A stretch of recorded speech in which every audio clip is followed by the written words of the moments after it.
प्यारे बच्चों नमस्कार। एक बार फिर से स्वागत है आपका हमारे यूट्यूब चैनल गोविंद केमिस्ट्री पे। जैसा कि आपको पता है कि कन्फर्मर्स का टॉपिक हमने एनसीईआरटी लेवल का, नीट लेवल का करा दिया है। Lecture number 1 for conformers of alkane, you can check. Lecture number 2 भी मैंने अपलोड किया था, लेकिन उस लेक्चर से थोड़ा सा मैं सेटिस्फाइड नहीं था, उसको मैंने डिलीट किया है। उसकी जगह पे दूसरा लेक्चर मैं रिकॉर्ड कर रहा हूँ, आप देखें और तुम अपनी प्रतिक्रिया ज़रूर दें। तो यहाँ पे हमारे पास में क्या है, हमने उस दिन एथेन का कन्फर्मर्स बनाया था और आज हम जो कन्फर्मर्स बनाएंगे वो हम बनाएंगे प्रोपेन का। किसका बनाएंगे बेटा? प्रोपेन का। प्रोपेन का मॉलिक्यूलर फार्मूला क्या होता है, जो भी होता हो अभी पता चलेगा। एक चीज़ देखें आप,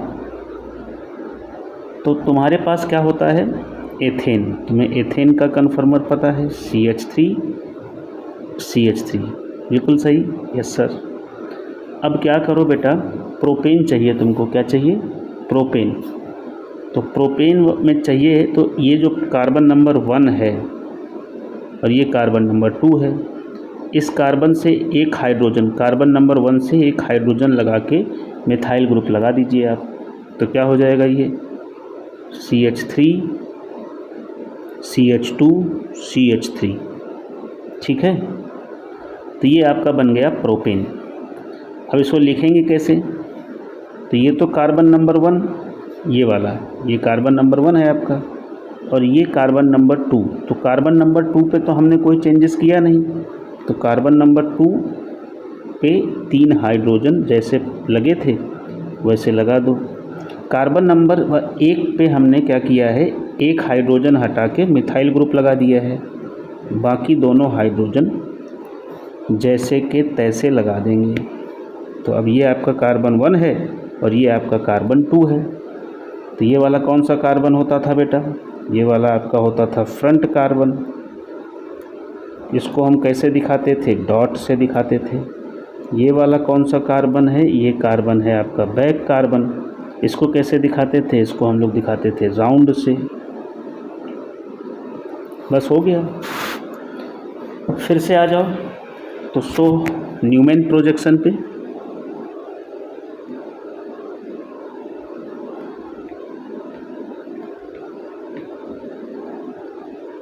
न्यूमैन प्रोजेक्शन में क्या होता था, 2 कन्फर्मर बनते थे, एक इक्लिप्स्ड और एक सैगर्ड।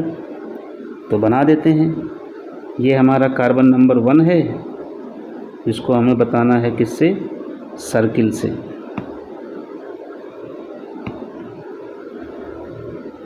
ठीक है। तो हमने ये देखो, ये बनाया कार्बन नंबर 1। थोड़ा सा समय दीजिए, ये हो गया कार्बन नंबर 1। अब कार्बन नंबर 1 पे क्या है बेटा? कार्बन नंबर 1 पे दूसरा कार्बन बना लेते हैं। दूसरा कार्बन हमारा सर्किल है, तो दूसरा कार्बन के लिए थोड़ा कलर चेंज कर लें। तो ये हमारा, इसको थोड़ा सा समय दीजिए, तो ये हमारा ये कार्बन नंबर 2, ठीक, सर्कल वाला। अब कार्बन नंबर 1 जो है, वहाँ तो कोई चेंजेस है नहीं बेटा। तो कार्बन नंबर 1 पे लगा हुआ है मिथाइल, तो 160 डिग्री एंगल बनाते हुए 120 डिग्री एंगल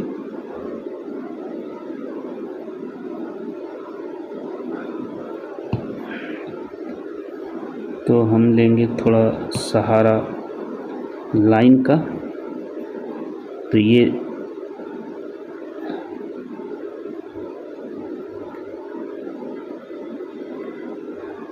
क्या हो रहा है, नहीं बनेगा, चलो छोड़ो।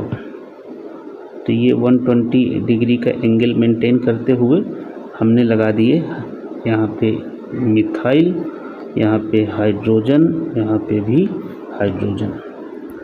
अब कार्बन नंबर 1 तो हो गया, 2 पे तो जैसा था वैसा ही कर दो, उसमें तो कोई चेंज की बात ही नहीं है बेटा। तो यहाँ पे कार्बन नंबर 2 में क्या, ये देखो, ये आपका हाइड्रोजन, ये आपका दूसरा हाइड्रोजन, ये थोड़ा सा और पास होगा, ऐसे देखो, सामने से देखोगे तो, और ये आपका तीसरा हाइड्रोजन। तो ये आपका हो गया कौन सी फॉर्म बेटा, इक्लिप्स्ड फॉर्म हो गई।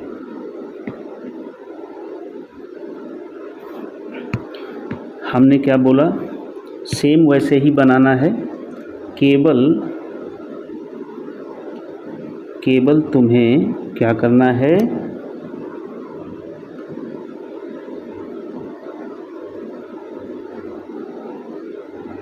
केवल तुम्हें जो कार्बन नंबर 1 पे एक हाइड्रोजन था वहाँ पे मिथाइल लिख देना है। अब क्या करो, पहले वाले कार्बन को छेड़ना नहीं है, दूसरे वाले कार्बन, ये जो सर्कल वाला कार्बन है, इसको हमें कितना घुमा देना है, 101 डिग्री इसको रोटेट करा दो। अभी यहाँ पे ये एंगल कितना है, थीटा जो है वो लगभग 0 डिग्री है। अब इसको 60 डिग्री घुमा दो, तो फिर से देखो भाई, ये कार्बन नंबर 1 डॉट वाला, अब डॉट वाले कार्बन पे तो कुछ फ़र्क पड़ना नहीं है, ये कार्बन नंबर 2,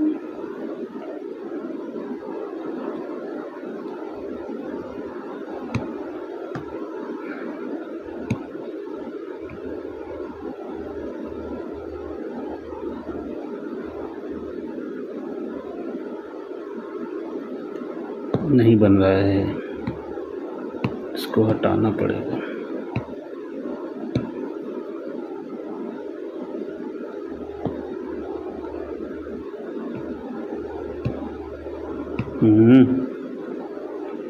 तो देखो भाई, ये तो कार्बन नंबर 1 हो गया, ये फिर से हम बना रहे हैं, वो सर्कल नहीं आ रहा है, पता नहीं क्यों नाराज़ हो गया हमसे। और ये हो गया आपका कार्बन नंबर 2।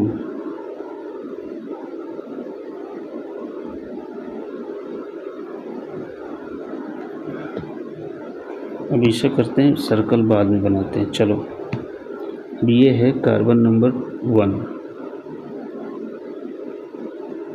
कार्बन नंबर 1 पे क्या करो, जैसा है वैसा ही लगा दो। ये हो गया आपका मिथाइल, ये हो गया आपका हाइड्रोजन, और ये हो गया दूसरा हाइड्रोजन। 60 डिग्री जब घुमाते हैं तो क्या बनता है बेटा, क्या बनता है, वाई। क्या बनता है, वाई। तो वाई बना दो। तो यहाँ पे इस तरह से वाई बना देते हैं। ये देखो, ये हो गया हाइड्रोजन,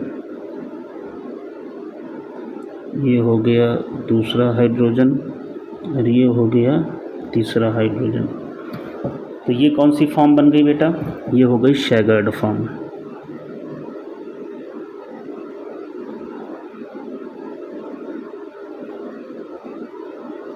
तो एक हो गई इक्लिप्स्ड फॉर्म और एक हो गई शैगर्ड form.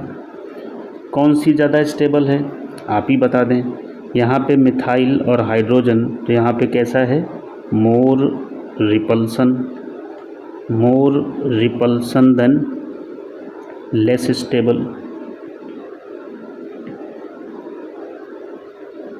Here less repulsion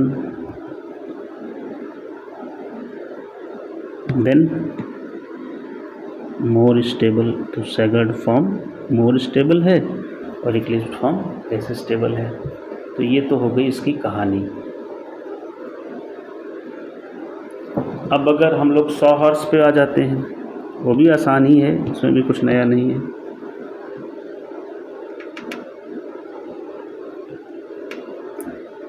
horse formula, तो जैसे एथेन में बनाया था वैसे यहाँ बना दो।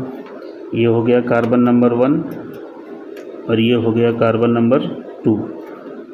कलर चेंज कर दें, कार्बन नंबर 1 पे मिथाइल, हाइड्रोजन, कार्बन नंबर 2 पे वहाँ भी कोई चेंजेस नहीं है। तो ये हो गया आपका हाइड्रोजन, ये हो गया दूसरा हाइड्रोजन, ये हो गया तीसरा हाइड्रोजन। तो ये हो गया आपकी इक्लिप्स्ड। अब फिर से ये कार्बन 1, ये कार्बन 2, ये वाला देखो, ये सैगर्ड वाला, तो यहाँ पे तो कोई चेंजेस नहीं है। ये मिथाइल, ये हाइड्रोजन, ये हाइड्रोजन, यहाँ पे क्या बना दो, वाई, क्या बना दो, वाई। ये हो गया सैगर्ड।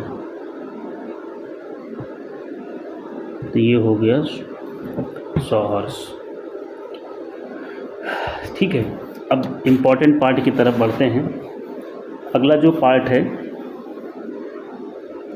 इसको हम हटाते हैं यहाँ से।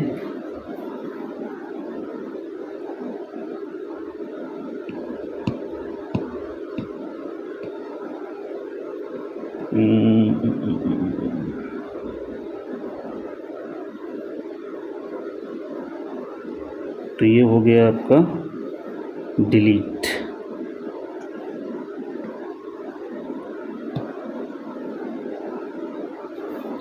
डिलीट नहीं हो रहा है तो क्या करना है, तो भैया इरेज करना पड़ेगा।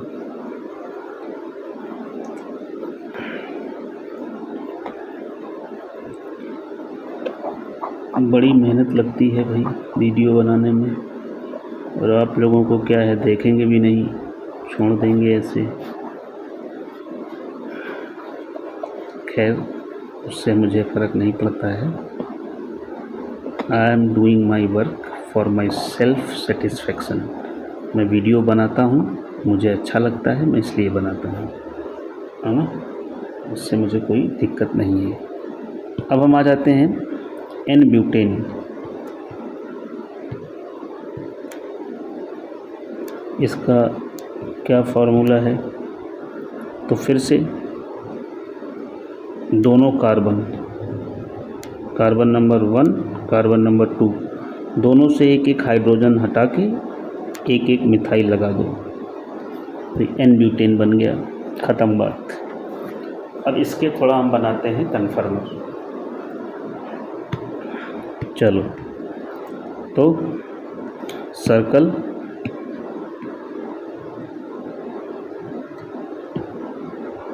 सर्कल हमें अच्छा नहीं लगा, हम दूसरा बनाएंगे। फिर से हमें अच्छा नहीं लगा, फिर से हम दूसरा बनाएंगे। एक ये सर्कल हो गया,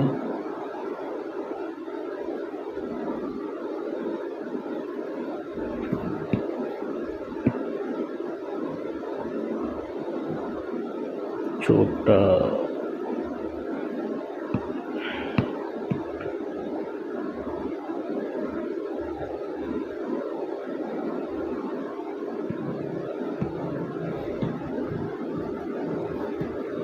ये गोल नहीं लग रहा है ना भैया, गोल गोल गोल।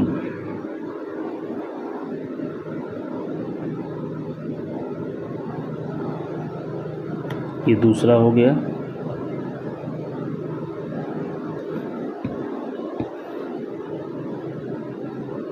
सर दो ही चाहिए, दो नहीं चाहिए, इस बार हमें चाहिए 4। ये तीसरा हो गया,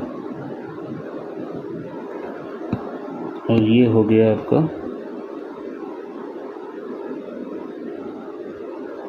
चौथा। चलो 4 चाहिए, हाँ 4 चाहिए। चलो अब आप ध्यान से देखना। तो हमने यहाँ पे क्या किया, ये आपका कार्बन नंबर 1,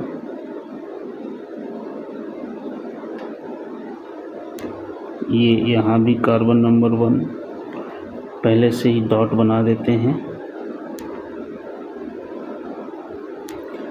अब कार्बन नंबर 1 पे क्या लगा है बेटा, मिथाइल। ये देखो, ये और ये, तो यहाँ पे लगा दो मिथाइल।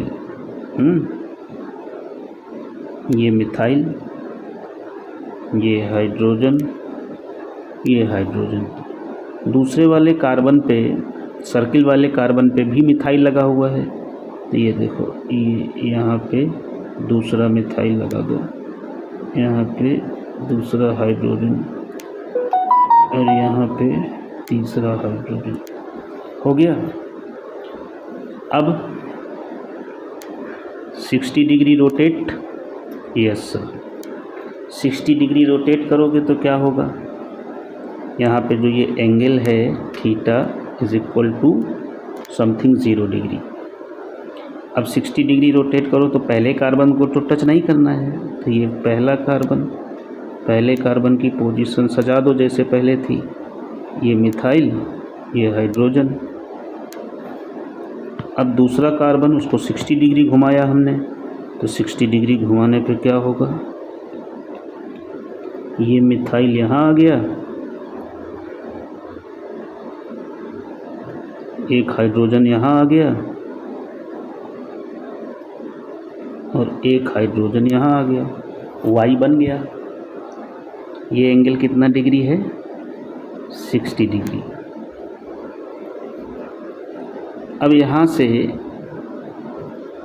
फिर 60 डिग्री घूमेगा, क्यों सर, क्योंकि अभी भी ये घूमेगा तो पोजीशन चेंज होगी। प्रोपेन में और इथेन में पोजीशन चेंज नहीं हो रही थी, अगर दोबारा 60 डिग्री घुमा रहे थे तो फिर से सैगर्ड, फिर से इक्लिप्स जैसे हो रहा था, सैगर्ड इक्लिप्स। बस यहाँ पे पोजीशन चेंज हो रही है, देखें कैसे चेंज हो रही है।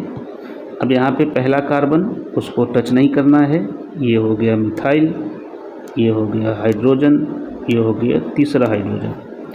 अब हमने इसको अगर फिर से घुमाया तो क्या हुआ बेटा, देखो, तो फिर से घुमाने पे क्या हो गया, ये देखो यहाँ पे ये, और यहाँ पे मिथाइल और यहाँ पे H, ये हो गया। अब ये थोड़ा सा यहाँ पे चेंज हुआ है बेटा, क्या चेंज हुआ है, ये जो है ये थोड़ा पास में है, क्योंकि ये जो एंगल है ना ये कितना है, 0 degree, theta is equal to 0 degree. ये अब इसको जब इस वाले को, ये सेकंड नंबर, ये फर्स्ट है, इस सेकंड वाले को 60 डिग्री घुमाओगे तो ये पोजीशन मिलेगी। अब इसको और घुमा दो 60 डिग्री, यहाँ पे हमने इसको 60 डिग्री घुमाया, और 60 डिग्री घुमाओ तो क्या होगा, तो पहले वाले में तो कोई चेंज नहीं होगा, पहले वाला तो वैसे ही मिथाइल हाइड्रोजन हाइड्रोजन।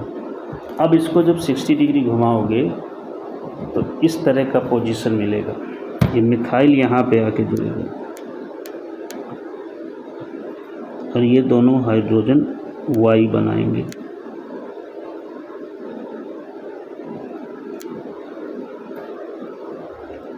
तो ये इसकी 4 फॉर्म होती हैं।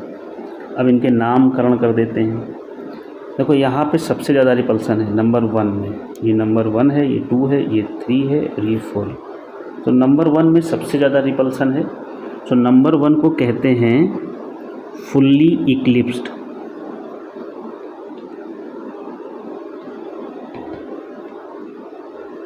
नंबर 2 वाले को कहते हैं गाउच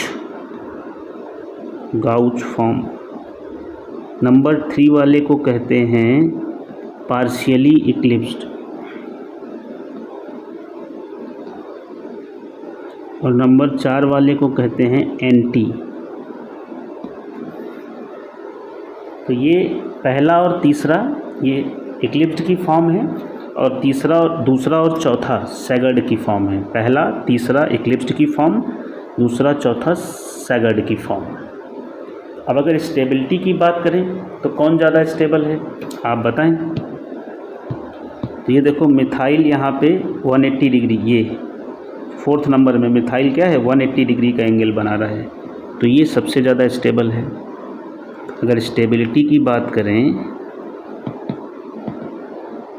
तो स्टेबिलिटी क्या है, सबसे ज़्यादा स्टेबल है एंटी फॉर्म। फिर कौन सा स्टेबल है, एंटी के बाद गाउच, फिर पार्शियली इक्लिप्स्ड एंड फिर फुल्ली इक्लिप्स्ड। ये है स्टेबिलिटी ऑर्डर। समझ में आ रही है बात। अगर एनर्जी की बात करें तो एनर्जी सबसे ज़्यादा किसके पास होगी, चूँकि सबसे ज़्यादा रिपल्सन पहले वाले के पास है, फुल्ली इक्लिप्स्ड वाले के पास में। सबसे ज़्यादा एनर्जी फुल्ली इक्लिप्स्ड के पास है, फिर पार्शियली इक्लिप्स्ड के पास है, फिर गाउच के पास है, और फिर एंटी के पास है। यही जो स्टेबिलिटी ऑर्डर है इसका अपोजिट कर दिया तो एनर्जी का ऑर्डर मिल गया। तो ये तो इसका हो गया कहानी। अब इसका एनर्जी प्रोफाइल डायग्राम बना लेते हैं।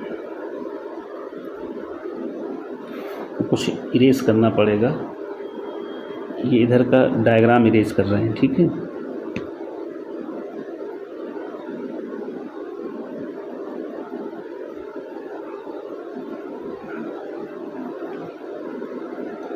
तो ये था एन ब्यूटेन का। अब इसमें 4 फॉर्म मिली, अभी तक 2 ही मिलती थी, तो इसमें 4 फॉर्म है ना। और सारों में स्टेबल कौन है सबसे ज़्यादा, एंटी। अब देखो इसका ग्राफ,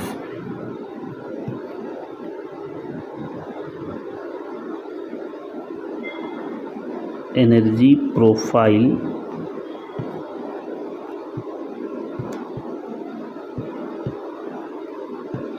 डायग्राम क्या होता है यहाँ पे,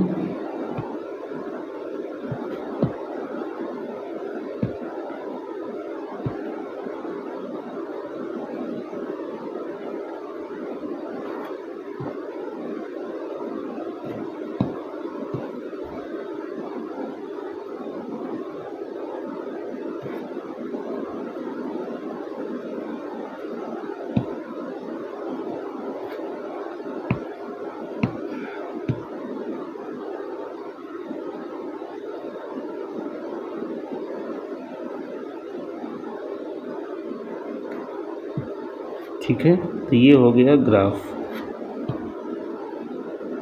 यहाँ पे एरो लगा देते हैं। अब देखिए आप चारों फॉर्म बनाते हैं, यहाँ पे ये थीटा है, डाईहेड्रल एंगल, और यहाँ पे आपका पोटेंशियल एनर्जी है। सबसे ज़्यादा एनर्जी किसके पास है,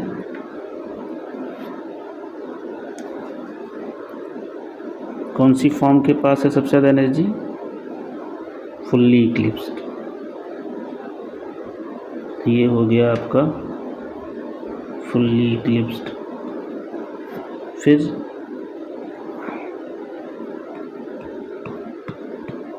पार्शियली इक्लिप्स्ड, फिर गाउच, फिर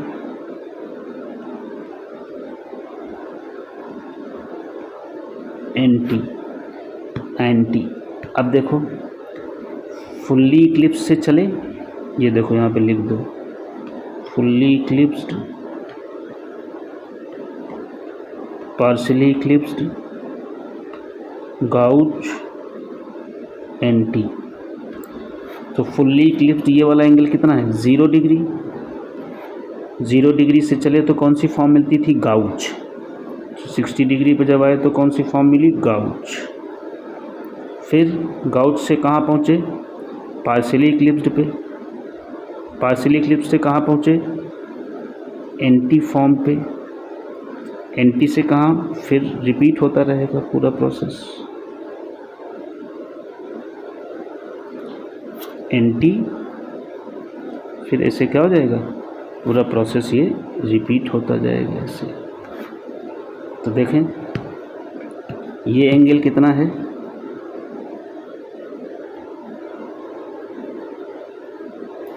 सिक्सटी डिग्री। फिर ये एंगल कितना है, 120 डिग्री।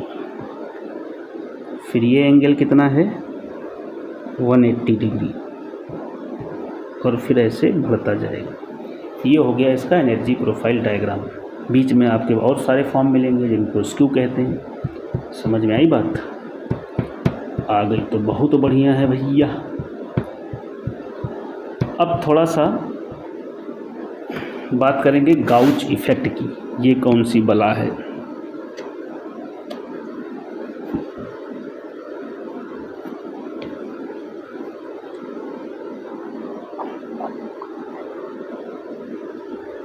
तो देखना थोड़ा,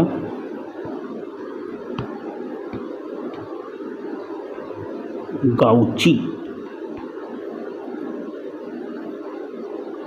गाउच इफेक्ट। गाउच इफेक्ट में क्या होता है बच्चों, stability of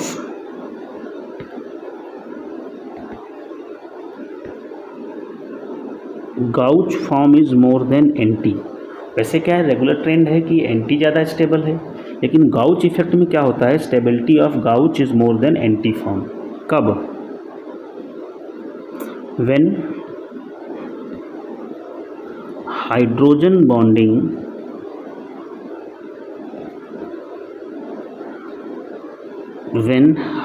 bonding is present. जब हाइड्रोजन बॉन्डिंग प्रेजेंट होगी, ये देखो, जब हाइड्रोजन बॉन्डिंग प्रेजेंट होगी तो वहाँ पे गाउच इफेक्ट ज़्यादा स्टेबल हो जाएगा एंटी से। अब हाइड्रोजन किसके किसके साथ बॉन्ड बनाता है, हाइड्रोजन बॉन्ड बनाता है FON, फोन के साथ में, फ्लोरीन के साथ में, ऑक्सीजन के साथ में, नाइट्रोजन के साथ में। कैसे, मतलब समझो, सारी बातें बताएंगे। जैसे ये मान लिया CH2 और ये CH2 दिया है, इसके साथ में कोई ग्रुप लगा है G1 और इसके साथ में कोई ग्रुप लगा है G2, और G1 और G2 जो हैं आपके, G1 G2, वो दोनों क्या हैं,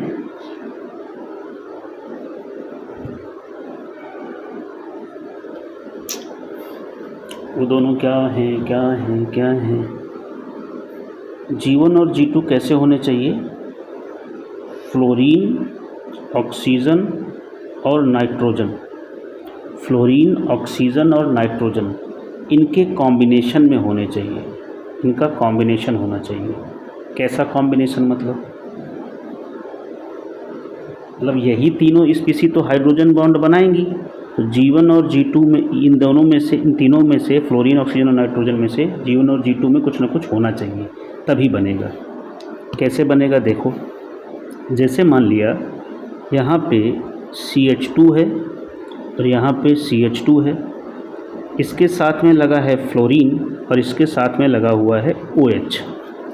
अब बनाओ स्ट्रक्चर बेटा, तो हम बना दे रहे हैं यहाँ पे। ये देखो हो गया कार्बन नंबर 1, ये है कार्बन 1 और ये है कार्बन 2, और ये हो गया कार्बन नंबर 2। कार्बन नंबर 1 पे तुम्हारा पोजीशन वैसे ही है, कोई चेंज नहीं है। तो ये हो गया फ्लोरीन, ये हो गया हाइड्रोजन और ये हो गया हाइड्रोजन। अब देखो फ्लोरीन क्या करता है, फ्लोरीन बनाता है हाइड्रोजन बॉन्ड हाइड्रोजन के साथ में।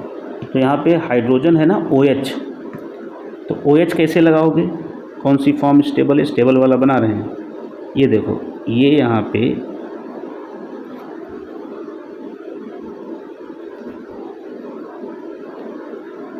तो ये यहाँ पे हो गया H और ये यहाँ पे हो गया H और ये हो गया O और ये हो गया H। OH और F के बीच में बनेगा हाइड्रोजन बॉन्ड। कौन सा hydrogen bond, intramolecular, intramolecular hydrogen bond. तो अब स्टेबिलिटी क्या हो गई यहाँ पे, जब इंट्रामॉलिक्यूलर हाइड्रोजन बॉन्ड आ जाएगा तो जो स्टेबिलिटी होगी वो बदल जाएगी, गाउच की ज़्यादा होगी, फिर एंटी, बाकी दोनों को छेड़ना नहीं है, पार्शियली इक्लिप्स्ड और फुल्ली इक्लिप्स्ड। ये स्टेबिलिटी का ऑर्डर आ जाएगा। चूँकि फ्लोरीन और हाइड्रोजन के बीच में हाइड्रोजन बॉन्डिंग बनेगी, तो हाइड्रोजन बॉन्डिंग बन गई तो ज़्यादा स्टेबल कंपाउंड बन गया। तो ये इसकी कहानी होती है। चलो और एग्जांपल देखते हैं, समझ में आए पूरा तो वैसी बात करेंगे। देखो अब यहाँ पे अगर हमने कोई और एग्जांपल लिया तो इरेज करने में काफ़ी समय जा रहा है। देखना एग्जाम्पल हमने लिया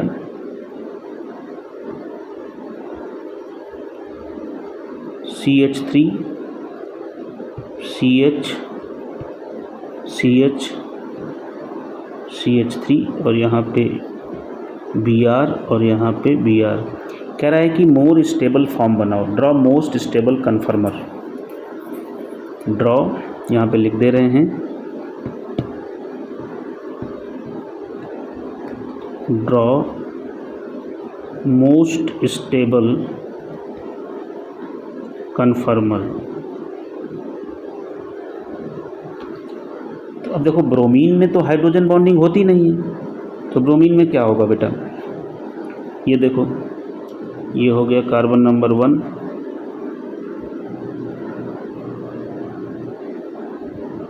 तो ये है आपका कार्बन नंबर 1 और ये है कार्बन नंबर 2। तो कार्बन नंबर 1 और ये है दूसरा कार्बन, तो कार्बन नंबर 1 में क्या है, ये आपका ब्रोमीन है। पहले तो मिथाइल लगा दो, इसके साथ में ब्रोमीन लगा दो, और मिथाइल कितने पे रहेगा बेटा, दूसरे कार्बन में 180 डिग्री पे रहेगा, तो सबसे ज़्यादा स्टेबल। ये देखो ये मिथाइल और ये ब्रोमीन और ये हाइड्रोजन, तो ये इसकी सबसे ज़्यादा स्टेबल फॉर्म है। और ये कौन सी फॉर्म है, ये एंटी फॉर्म ही है, ठीक है। तो ये कौन सी फॉर्म है, ये एंटी फॉर्म ही है इसकी। अब देखो दूसरा क्वेश्चन इसी में, इसमें भी हमें मोर स्टेबल बनाना है,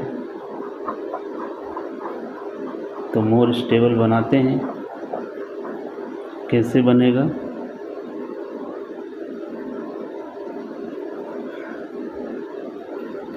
दूसरा क्वेश्चन दिया, ये क्वेश्चन नंबर 1 था और ये है question number 2। CH3 CH CH यहाँ पे लगा हुआ है OH और यहाँ पे भी लगा हुआ है OH, ये कार्बन नंबर 1 और ये कार्बन नंबर 2। चलो देखो अब यहाँ पे होगा हाइड्रोजन बॉन्ड, तो ये हो गया कार्बन नंबर 1 और ये हो गया कार्बन नंबर 2।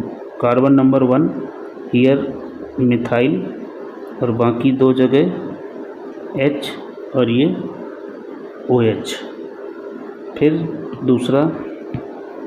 दूसरा देखो यहाँ पे अब मिथाइल को तो अपोजिट आना है, ये देखो ये तो मिथाइल हो गया।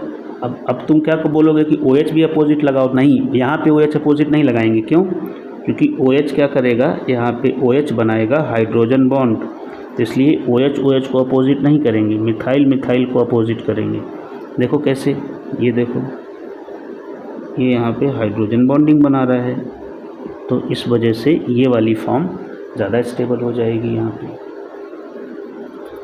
समझ में आई बात। अब हम क्वेश्चन करते हैं अगला, क्वेश्चन नंबर 3। कह रहे हैं कि CH2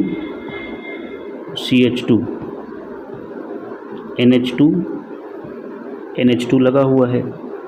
पहला पार्ट है at low pH, most stable कन्फर्मर at low pH, और दूसरा जो है एट हाई pH। अच्छा, इससे पहले जो फ्लोरीन वाला बताया था ना, फ्लोरीन और OH का 2-फ्लोरोएथेनॉल, वो जेई का क्वेश्चन भी था एक बार का। अब देखो लो pH मतलब क्या, एसिडिक मीडियम। अब एसिडिक मीडियम अगर है तो जो आपका CH2 है, ये NH2 कैसा होता है, बेसिक मीडियम का होता है कि नहीं, NH2 होता है बेस, तो ये एसिड क्या करेगा, H+ जाके NH2 के पास चिपक जाएगा। अब ये किस फॉर्म में मिलेगा हमको, अब ये हमको मिलेगा NH3+। अब NH2 हाइड्रोजन बॉन्ड बनाता है, NH3+ थोड़ी ना बनाता है, तो यहाँ पे स्टेबल फॉर्म कौन सी हो जाएगी, यहाँ पे एंटी फॉर्म ही स्टेबल होगी बेटा। अब दूसरा देखो, हाई pH मतलब बेसिक मीडियम, अब जब बेसिक मीडियम हो जाएगा, ये देखो CH2 CH2, अब बेसिक मीडियम जब हो जाएगा तो NH2 क्या करेंगे, ये बनाएंगे हाइड्रोजन बॉन्ड। जब हाइड्रोजन बॉन्ड बनाएंगे तो कौन सी फॉर्म स्टेबल हो जाएगी, गाउच फॉर्म स्टेबल हो जाएगी। अब ड्रॉ करके नहीं दिखा रहे हैं, समझ आ गया होगा आपको। क्वेश्चन नंबर 4 है CH2 CH2 और यहाँ पे COH और यहाँ पे COH, सेम क्वेश्चन। पहला पार्ट है at low pH, कन्फर्मर at low pH कौन सा स्टेबल है, दूसरा एट हाई pH। अब देखो जैसे ही तुमने लो pH लिया तो ऑलरेडी एसिडिक मीडियम है CH3 CH2 CH2, तो अब यहाँ पे एसिडिक मीडियम है तो कोई इफेक्ट होगा नहीं। COH और COH में क्या बनेगा, हाइड्रोजन बॉन्ड बनेगा। हाइड्रोजन बॉन्ड बनेगा तो यहाँ पे भी गाउची फॉर्म स्टेबल हो जाएगी।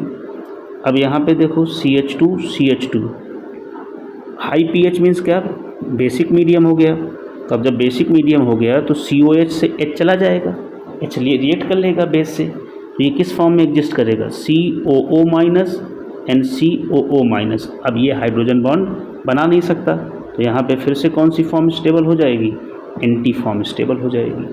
तो इस तरह से कन्फर्मर का पूरा टॉपिक कवर हो गया है आपका JEE मेंस एडवांस लेवल तक। यहाँ से अब इससे ज़्यादा आपको कुछ पूछा नहीं जाएगा, आप प्रैक्टिस करेंगे क्वेश्चन की ज़्यादा से ज़्यादा। तो वीडियो भी 36 मिनट का हो गया है। धन्यवाद आपका।